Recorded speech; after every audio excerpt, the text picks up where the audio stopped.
अस्सलाम वालेकुम dear students. I am your lecturer Abdul Azeem. आज हम डिसीजन मेकिंग में एक टॉपिक करने जा रहे हैं, लिमिटिंग फैक्टर डिसीजन। तो उसकी बेसिक्स को डिस्कस करते हैं। सबसे पहले हमारा ये क्वेश्चन पैदा होता है कि लिमिटिंग फैक्टर क्या होता है। सबसे पहला क्वेश्चन ये है कि लिमिटिंग फैक्टर किसे कहते हैं। लिमिटिंग फैक्टर का दूसरा नाम है प्रोडक्शन कंस्ट्रेंट। तो लिमिटिंग फैक्टर क्या होता है? असल में हर ऑर्गेनाइजेशन जो है वो चाहती है कि हम ज़्यादा से ज़्यादा प्रोड्यूस करके सेल करें ताकि हमारी कंपनी का कंट्रीब्यूशन मैक्सिमाइज हो और प्रॉफिट भी मैक्सिमाइज हो। लेकिन जब कंपनी प्रोड्यूस करना चाहती है तो कंपनी के पास किसी न किसी प्रोडक्शन रिसोर्स की शॉर्टेज आ जाती है। तो वो रिसोर्स जो आपकी प्रोडक्शन में शॉर्टेज या प्रोडक्शन में रिस्ट्रिक्शन की वजह बनता है, जिसकी शॉर्टेज की वजह से हम अपनी रिक्वायर्ड डिमांड मीट नहीं कर पाते, डिमांड से मुराद है सेल क्वांटिटी मीट नहीं कर पाते, तो ऐसे फैक्टरों को कहा जाता है लिमिटिंग फैक्टर। तो लिमिटिंग फैक्टर क्या है? Any production resource any production resource with limited supply या लिमिटेड अवेलेबिलिटी। कोई भी ऐसा प्रोडक्शन का रिसोर्स जो हमारे पास लिमिटेड अवेलेबल हो। फॉर एग्जांपल, हमारे पास उसकी एग्जांपल्स में सबसे पहले मटेरियल है। जिस मटेरियल की हमें रिक्वायरमेंट होती है वो मटेरियल हो सकता है, हमारे वर्कर्स हो सकते हैं, उनका टाइम, डायरेक्ट लेबर आवर्स, जिस मशीन पर हम प्रोडक्ट बनाते हैं उस मशीन की कैपेसिटी यूनिट्स में या आवर्स में, मशीन आवर्स। इसी तरह जो आपके पास पैसा है, कैपिटल, सरमाया, वो भी आपका लिमिटिंग फैक्टर हो सकता है। तो अब आपकी जब भी प्रोडक्शन रिसोर्सेज होंगे तो उन प्रोडक्शन रिसोर्सेज में अगर शॉर्टेज है तो उस शॉर्टेज को लिमिटिंग फैक्टर या प्रोडक्शन कंस्ट्रेंट कहते हैं। अब सवाल ये पैदा होता है कि ये जो हमने प्रोडक्ट मिक्स डिसीजन या लिमिटिंग फैक्टर डिसीजन करना है, ये क्या है? ये क्या होता है? प्रोडक्ट मिक्स डिसीजन भी कहते हैं इसे, कि हर प्रोडक्ट के कितने कितने यूनिट्स बनाएंगे, या इसको लिमिटिंग फैक्टर डिसीजन भी कहते हैं। तो इस डिसीजन में हमने करना क्या होता है, या हमसे एग्जामिनर क्या चाह रहा होता है, हम क्या डिसाइड करना चाह रहे होते हैं। तो इस डिसीजन में हमने डिसाइड करना होता है how many units of each product, how many units how many units of each product should be produced within the limited resources। हम अवेलेबल लिमिटेड रिसोर्सेज के अंदर हर प्रोडक्ट के कितने यूनिट्स बनाएं ताकि हमारी, in order to maximize overall company's profitability, हम चाह रहे होंगे कि कंपनी की प्रॉफिटेबिलिटी क्या हो, मैक्सिमाइज हो। तो असल में इसमें साफ सी बात है, हमने यूनिट्स डिटरमिन करने मेन, कि हम हर प्रोडक्ट के कितने यूनिट्स बनाएं, और बनाने भी हमने with in the limited resources हैं। और इस चीज़ को मद्देनज़र रख के बनाने हैं कि हमारी कंपनी की जो प्रॉफिटेबिलिटी है वो मैक्सिमाइज हो। तो हर प्रोडक्ट के कितने कितने यूनिट्स बनाकर बेचें कि हमारी कंपनी की प्रॉफिटेबिलिटी मैक्सिमाइज हो। एक बात हमने जहन में रखनी है कि पूरे डिसीजन मेकिंग में एक एजम्पशन है, और वो एजम्पशन ये है कि हम डिसीजन मेकिंग में एज्यूम करते हैं कि कंपनी जितने यूनिट्स प्रोड्यूस करेगी वो सारे के सारे कंपनी सेल करने के लिए प्रोड्यूस करेगी। डिसीजन मेकिंग में एज्यूम किया जाता है company don't want to maintain inventory of finished product.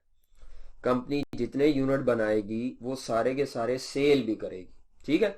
तो इसीलिए ये ज़हन में रखिएगा कि हम अगर प्रोडक्शन यूनिट्स कैलकुलेट कर रहे हैं तो वही हमारे सेल यूनिट्स भी होंगे। अब इस डिसीजन को करने के लिए हमारे पास तरीकाकार क्या है? तो इस डिसीजन में सबसे पहले एक छोटी सी हम एग्जांपल लेते हैं, उसके बाद प्रॉपर स्टेप्स लिखते हैं। तो एक सिंपल सी एग्जांपल है, अगर हमारी कंपनी की दो प्रोडक्ट्स हैं, प्रोडक्ट ए और प्रोडक्ट बी, अगर मैं दोनों प्रोडक्ट की सेल प्राइस पर यूनिट दे दूं और मैं उनकी variable production cost per unit दे दूं, फॉर एग्जांपल इसकी सेल प्राइस है 25 रुपीज़ और उसकी वेरिएबल कॉस्ट है 15 रुपीज़, इसकी सेल प्राइस है 30 रुपीज़ और 15 रुपीज़ पर यूनिट। अच्छा जी, जब हम इसमें से वेरिएबल कॉस्ट को माइनस करेंगे तो हमारी प्रोडक्ट का कंट्रीब्यूशन पर यूनिट आएगा 10 रुपीज़ और इधर आएगा 15 रुपीज़। अगर मैं कहूँ जी हमारा जो लिमिटिंग फैक्टर है वो लेबर आवर्स है फॉर एग्जांपल, तो डायरेक्ट लेबर आवर्स आपको पर यूनिट गिवन है 2 आवर्स और 5 आवर्स। अब हमने अगर ये डिसाइड करना हो कि हमें प्रोडक्ट ए को पहले बनाना चाहिए या प्रोडक्ट बी को पहले बनाना चाहिए, तो उसमें हम कैसे डिसाइड करेंगे? क्योंकि यूनिट्स तो अभी डिसाइड करना है, इसीलिए डिसीजन मेकिंग पर यूनिट डाटे की बेस पर होगी। तमाम डिसीजन मेकिंग में जो डिसीजंस होते हैं वो नॉर्मली हम टोटल में कैलकुलेशंस करते हैं, सिवाय ये एक लिमिटिंग फैक्टर डिसीजन है जो सिर्फ और सिर्फ हम पर यूनिट पे डिसाइड करते हैं, क्योंकि इसमें यूनिट्स हमारा आंसर होगा। तो जिस डिसीजन में यूनिट्स आंसर होगा वहां पर यूनिट डाटे से डिसीजन मेकिंग होती है, और जिस डिसीजन में आपका यूनिट्स डाटा दिया है और यूनिट्स फाइंड नहीं करने, तो वहां आपने टोटल अमाउंट्स में डिसीजन मेकिंग करनी है। तो अगर हम ये डिसाइड करना चाहते हैं कि हम प्रोडक्ट ए को पहले बनाएं कि प्रोडक्ट बी को पहले बनाएं, तो साफ सी बात है, अगर तो हम ये सिर्फ कंट्रीब्यूशन पर यूनिट को देखें तो हमारा प्रोडक्ट बी को हमें पहले नंबर पे बनाना चाहिए और प्रोडक्ट ए को हमें दूसरे नंबर पर बनाना चाहिए, क्योंकि जो पर यूनिट कंट्रीब्यूशन है वो प्रोडक्ट बी का ज्यादा है और प्रोडक्ट ए का कंट्रीब्यूशन कम है। लेकिन ये फिगर्स मिसलीडिंग है।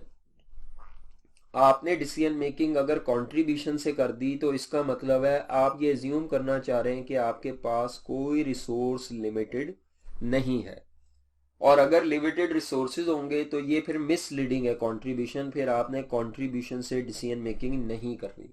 आपने फिर क्या करना है, आपने ये देखना है कि हम ये जो 10 रुपए कंट्रीब्यूशन कमा रहे हैं, इसके लिए हमें अगर लिमिटिंग रिसोर्स हमारा लेबर आवर्स है तो 2 घंटे काम करना पड़ रहा है, यानी प्रोडक्ट ए 2 घंटे में बनेगी और 2 घंटे में 10 रुपए का कंट्रीब्यूशन कमाएगी। इसी तरह जो प्रोडक्ट बी है वो 15 रुपए का कंट्रीब्यूशन देगी, लेकिन वो हमारे लिमिटिंग फैक्टर में से जो लेबर आवर्स हैं वो 5 घंटे कंज्यूम करेगी।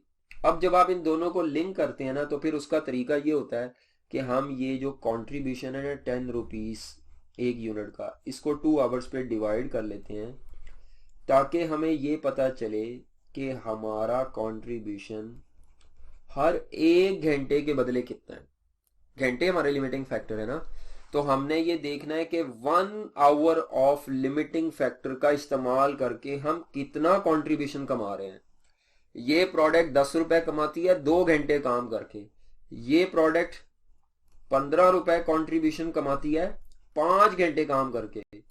तो साफ सी बात है इसमें तो टाइम ज्यादा इस्तेमाल हो रहा है, और ज्यादा टाइम इस्तेमाल करके आप 15 रुपए कमा रहे हैं। तो जब हम इसको डिवाइड करते हैं तो वो आ जाता है 3 रुपए पर आवर। अब ये कंपेरेबल हो गई हैं ये फिगर्स। इस फिगर को कहते हैं कंट्रीब्यूशन, इसको कहते हैं contribution per hour of limiting factor या पर यूनिट ऑफ लिमिटिंग फैक्टर। ये जो कंट्रीब्यूशन हमारा 5 रुपए और 3 रुपए आया है, ये अब हमारे लिए डिसीजन मेकिंग के लिए रेलेवेंट है। क्यों? क्योंकि हमने लिमिटेड रिसोर्सेज को भी उसके अंदर अकाउंट फॉर किया है।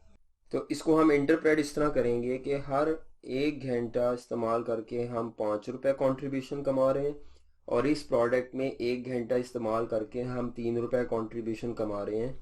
तो हमारे 1 घंटे की जो बेस्ट यूटिलाइजेशन है वो प्रोडक्ट ए में है, और प्रोडक्ट बी सेकंड लेवल पर बेस्ट यूटिलाइजेशन कर रही है। तो ये कंट्रीब्यूशन नहीं हमारी डिसीजन मेकिंग में इस्तेमाल होना, ये तब इस्तेमाल होता है जब उसने लिख दिया हो कि कंपनी के पास रिसोर्सेज अनलिमिटेड है।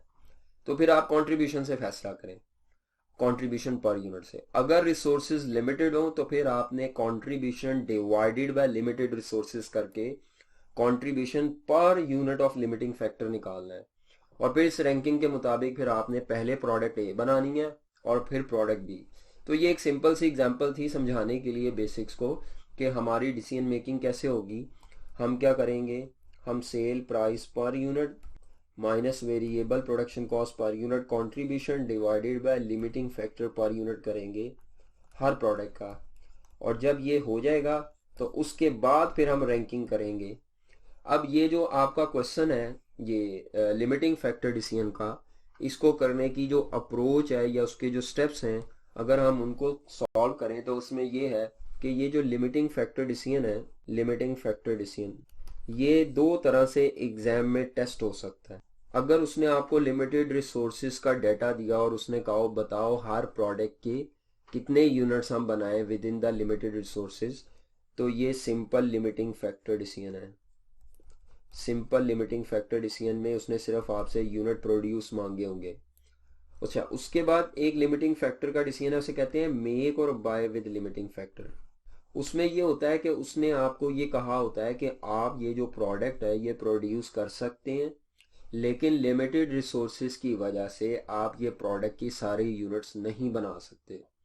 तो हमें ये बताइए कि लिमिटेड रिसोर्सेज में कौन कौन सी प्रोडक्ट हम इंटरनली प्रोड्यूस करें, और जो प्रोडक्ट हम इंटरनली या जितनी क्वांटिटी हम इंटरनली प्रोड्यूस नहीं कर सकते उतनी क्वांटिटी हम मार्केट से परचेज कर लें।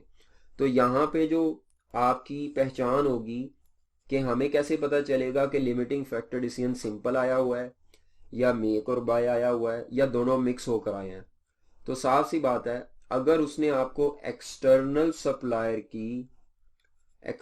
सप्लायर की परचेज प्राइस दी हो कि हम ये प्रोडक्ट बना भी सकते हैं और परचेज भी कर सकते हैं, अगर वो गिवन हो तो वो फिर आपका सिंपल लिमिटिंग फैक्टर का डिसीजन नहीं है, वो मेक और बाय विद लिमिटिंग फैक्टर होगा।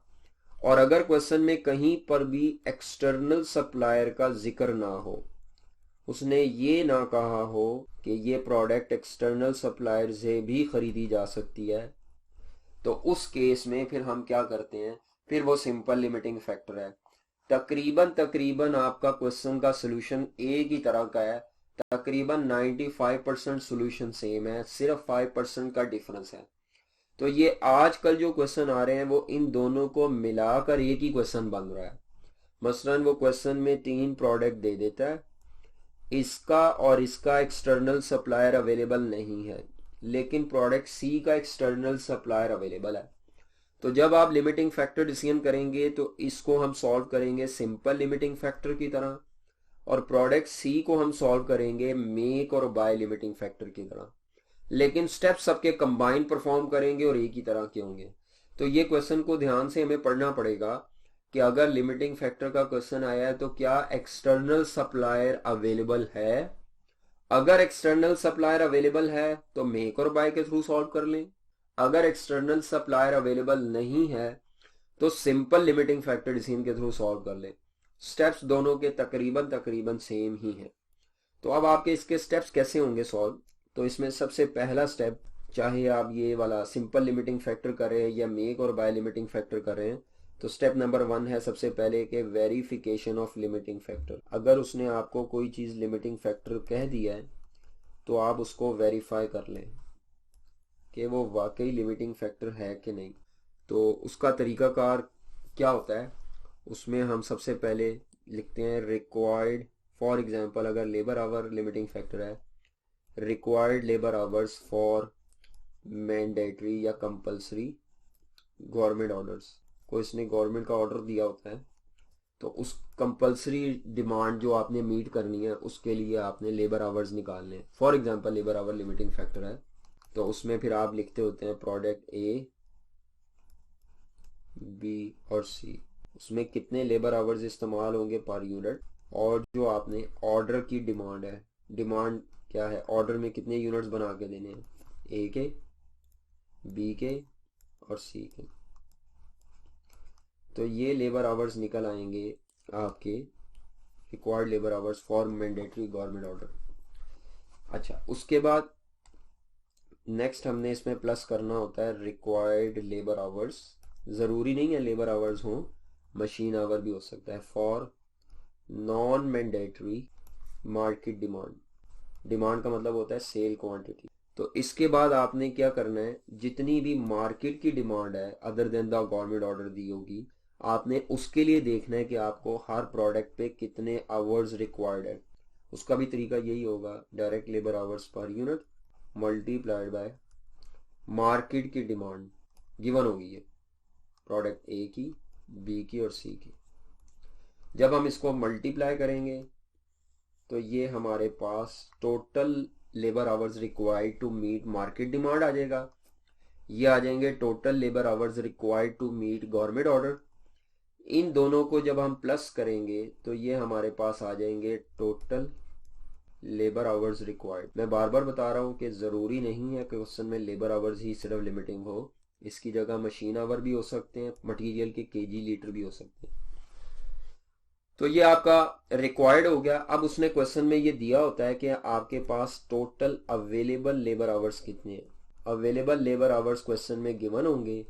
आप जब लेबर आवर्स गिवन को इसमें से माइनस करेंगे तो साफ सी बात है, अगर हमारे जो रिक्वायर्ड लेबर आवर्स हैं वो 1 लाख है और अवेलेबल हमारे पास 80,000 है, तो ये हमारे पास shortage of the labour hours हो जाएगी। रिक्वायर्ड 1 लाख है, अवेलेबल है 80,000। अगर हमारे पास जो लेबर आवर्स रिक्वायर्ड है वो 1 लाख है और अवेलेबल 1,20,000 है, तो ये जब नेगेटिव में आ रहा होगा तो इसको हम कह देंगे कि ये तो सरप्लस पड़े हुए हैं लेबर आवर्स। और अगर लेबर आवर्स या मशीन आवर्स सरप्लस हो तो सरप्लस चीज को हम लिमिटिंग फैक्टर नहीं कहते। तो ये जो हम वेरिफिकेशन करेंगे इसको आप जितना चाहें शॉर्ट कर सकते हैं।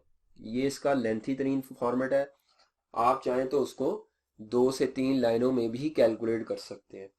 अगर एग्जामिनर खुद बता दे कि भाई ये एक ही लिमिटिंग फैक्टर है तो आप ये स्टेप को छोड़ भी सकते हैं, तो ये एक ऑप्शनल स्टेप है। लेकिन अगर उसने कहा जी मटेरियल ए भी लिमिटेड है, बी भी लिमिटेड है, मटेरियल सी भी लिमिटेड है, तो पता नहीं अब ये सारे ही लिमिटिंग फैक्टर हैं कि नहीं। तो हमने लिमिटिंग फैक्टर को वेरीफाई करना है। Most of the time question में एक लिमिटिंग फैक्टर होगा, 2 भी हो सकते हैं, लेकिन ज्यादातर जो पास पेपर में क्वेश्चन है वो सिंगल लिमिटिंग फैक्टर के हैं।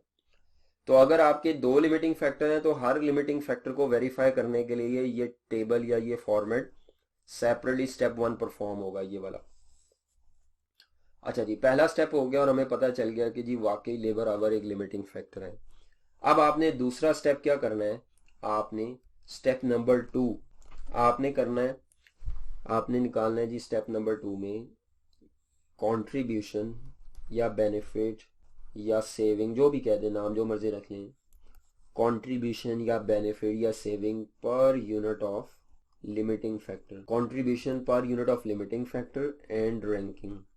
कंट्रीब्यूशन, बेनिफिट या सेविंग, जो मर्जी नाम रख लें, बेनिफिट पर यूनिट ऑफ लिमिटिंग फैक्टर निकालना है और उसको रैंक कर लेना है।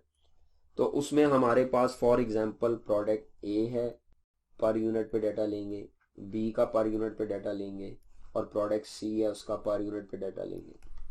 हमने क्या करना होगा, यहाँ पर सेल प्राइस पर यूनिट लेनी होगी minus variable production cost per unit. Variable cost में हम ले लेंगे direct material cost, direct labour cost, variable production overheads, production overheads cost. तो इनको जब हम प्लस करेंगे तो ये वेरिएबल कॉस्ट पर यूनिट आ जाएगी। Sale price minus variable cost करेंगे तो ये कंट्रीब्यूशन पर यूनिट आ जाएगा। Sale price minus variable cost, contribution per unit. अब हम इसको क्या करेंगे, ये जो कंट्रीब्यूशन पर यूनिट आएगा इसको हम डिवाइड कर देंगे लेबर आवर्स या मशीन आवर, जो भी लिमिटिंग फैक्टर पर यूनिट पे है हम उस पर डिवाइड कर देंगे कंट्रीब्यूशन को। और जब हम इसे डिवाइड कर देंगे तो जो फिगर आएगी, जो भी फिगर आएगी पर लिमिटिंग फैक्टर रुपीज़ में, उसकी हम फिर करेंगे ranking, ranking of production in house. जब आप ये रैंकिंग करेंगे तो फॉर एग्जांपल ये रैंकिंग 1 पे आ जाता है, ये रैंकिंग 2 पे आ जाता है, ये रैंकिंग 3 पे आ जाता है। तो जो रैंकिंग 1 पे आएगा वो भी पूरा बनाएंगे, रैंकिंग 2 वाला भी पूरा बनाएंगे, रैंकिंग 3 वाला शायद आप कुछ बनाएंगे, बाकी अगर वो नहीं बना सकते तो मार्केट से ख़रीदने का सोचेंगे। यहाँ पर अभी ये जो मैंने आपको फॉर्मेट बताया है जिसमें आप sale price minus variable cost करते हैं, ये फॉर्मेट यहाँ फॉलो होता है सिंपल लिमिटिंग फैक्टर डिसीजन में। इसमें आपने cell price per unit minus variable cost per unit से करना है। अगर आपको क्वेश्चन में ये कह दिया जाए कि एक्सटर्नल सप्लायर अवेलेबल है और उसकी परचेज प्राइस दिया है, फिर आपने ये सेल प्राइस पर यूनिट की बजाय परचेज प्राइस पर यूनिट जो होगी ना चीज़ की खरीदने की कॉस्ट, वो और minus variable cost per unit लेनी है, और फिर जो उसका डिफरेंस आएगा उसको कंट्रीब्यूशन भी कह सकते हैं और सेविंग भी। तो ये यहाँ पर जहन में रखिएगा कि आपका सेल प्राइस अगर इस्तेमाल नहीं हो रही तो इसकी जगह, सेल प्राइस की जगह क्या लिखी जा सकती है, external purchase price per unit भी लिखी जा सकती है। ये प्रेफरेबल होगी। एक्सटर्नल परचेज प्राइस तब लिखनी है जब सप्लायर अवेलेबल हो। मिसाल के तौर पर मैं इसी को थोड़ा अगर चेंज कर दूं कि प्रोडक्ट ए का सप्लायर अवेलेबल नहीं था, बी का नहीं था, सी का सप्लायर अवेलेबल था, तो फिर हमने वहां पर सेल प्राइस नहीं लिखनी, दी भी होगी तो नहीं लिखनी, हमने लिखनी है external purchase price per unit या परचेज कॉस्ट पर यूनिट। अच्छा, जब हम ये परचेज कॉस्ट और वेरिएबल कॉस्ट का डिफरेंस निकालेंगे तो उसको कंट्रीब्यूशन भी कह सकते हैं या सेविंग भी कह सकते हैं। मिसाल के तौर पर आप बाजार से चीज लेते हैं तो वो है 200 रुपए की, खुद बनाते हैं तो वो है 180 रुपए की। इसका मतलब है 200 की बना खरीदने वाली चीज अगर आप खुद बनाते हैं तो 180 की है, तो खुद बनाने में 20 रुपए का फायदा है। उसको सेविंग भी कह सकते हैं, उस 20 रुपए को कंट्रीब्यूशन भी। बनाने में कॉस्ट कम है, अगर ये ऐसे हो कि आप बाजार से लें तो 200 की, खुद बनाए तो 280 रुपए की, वहां पे फिर आपकी ये कंट्रीब्यूशन नेगेटिव में निकल आएगा। तो आने दे, कोई मसला नहीं। नेगेटिव में जब कंट्रीब्यूशन आएगा तो वो ये शो करेगा कि हमें इसको बनाने में बिल्कुल फायदा नहीं है, तो हम उसको रैंकिंग में भी नहीं लाएंगे। अगर किसी प्रोडक्ट का नेगेटिव कंट्रीब्यूशन आ रहा है तो वो रैंकिंग का पार्ट नहीं बनेगी, उसका मतलब है उसको बनाने में हरगिज फायदा नहीं है। रैंकिंग के बाद फिर हमारा जो थर्ड स्टेप होगा उसमें हम ये डिसाइड करेंगे कि हमने हर प्रोडक्ट के कितने कितने यूनिट्स बनाने हैं, और अगर वो मार्केट से मिल रही है तो कितने परचेज करने हैं। उसको कहते हैं optimal production and purchase plan. अगर सप्लायर से मिल रही है चीज, नहीं मिल रही तो खाली उसको हेडिंग देते हैं ऑप्टिमल प्रोडक्शन प्लान। तो optimal production and purchase plan, तो उसमें ये होता है कि हम यहाँ पे प्रोडक्ट्स के नाम लिखते हैं, फिर जो लिमिटिंग फैक्टर है डायरेक्ट लेबर आवर्स वो लिखते हैं टोटल, या जो गिवन थे आपको लेबर आवर टोटल, वो गिवन टोटल कॉपी करते हैं। उसके बाद यहाँ पर प्रोडक्शन यूनिट्स लिखते हैं, जितने यूनिट्स हम बनाएंगे एज पर द रैंकिंग। और फिर उसके बाद अगला कॉलम ऐड करेंगे अगर कोई यूनिट आपने परचेज करने हैं और वो मार्केट में अवेलेबल है।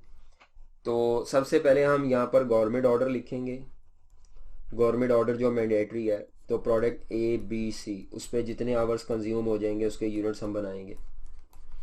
फिर उसके बाद जो मार्केट की डिमांड है, मार्केट की डिमांड हम प्रोड्यूस करेंगे पहले बी, जितने आवर्स लगेंगे यूनिट्स।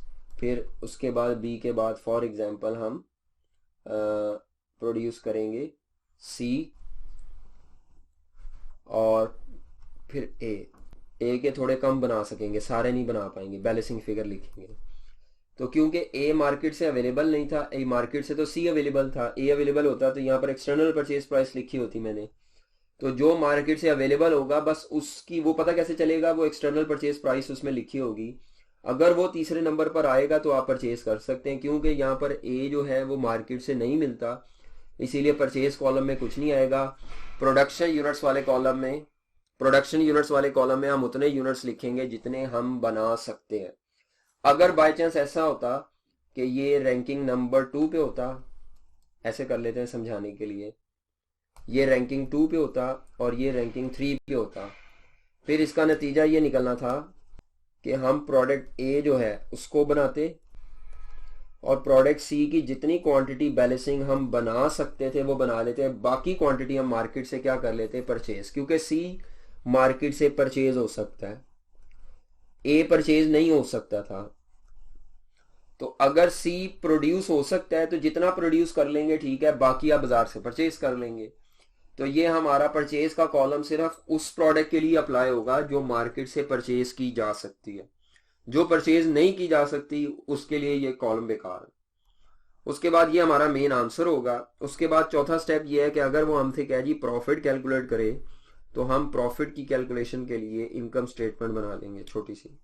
प्रॉफिट कैलकुलेशन में हम यहाँ पे सबसे पहले तमाम प्रोडक्ट्स का सेल रेवेन्यू लिखेंगे, sale revenue of all products plus करके, माइनस वेरिएबल कॉस्ट में हम लिखेंगे जो इन हाउस प्रोडक्शन कॉस्ट है, जितनी चीज़ें बनाने की जो कॉस्ट है, ऊपर ये प्रोडक्शन यूनिट्स इनटू कॉस्ट करके, बाज़ार से परचेज करने की जो कॉस्ट है, जो चीज़ें आपने ख़रीदी हैं, एक्सटर्नल परचेज कॉस्ट, तो ये आ जाएगा कंट्रीब्यूशन। अगर कोई और इसी तरह वेरिएबल सेलिंग कॉस्ट है सॉरी इससे पहले अगर हम ये कर लें, एक्सटर्नल परचेज कॉस्ट के बाद वेरिएबल कॉस्ट में अगर कोई सेलिंग मार्केटिंग कॉस्ट है, variable selling and marketing cost, वो लेस करेंगे तो ये कंट्रीब्यूशन आ जाएगा, total contribution of all products minus total fix cost. Fix cost इस डिसीजन में उससे ऊपर कहीं पे भी इस्तेमाल नहीं होनी। टोटल फिक्स कॉस्ट लेस करेंगे तो ये हमारे पास पूरे बिजनेस का नेट प्रॉफिट आ जाएगा। अगर वो हमसे क्वेश्चन में मांगे तो फिर हमने ये प्रॉफिट कैलकुलेट करना है। अगर वो हमसे एक्सप्लिसिटली प्रॉफिट नहीं मांग रहा तो हमने सिर्फ यहां तक सॉल्व करना है। ये हमारा मेन आंसर होगा, प्रोडक्शन एंड परचेज। परचेज का कॉलम भी उस वक्त आएगा कि अगर कोई चीज जो आप परचेज कर सकते हैं वो आखिरी रैंकिंग पर आए।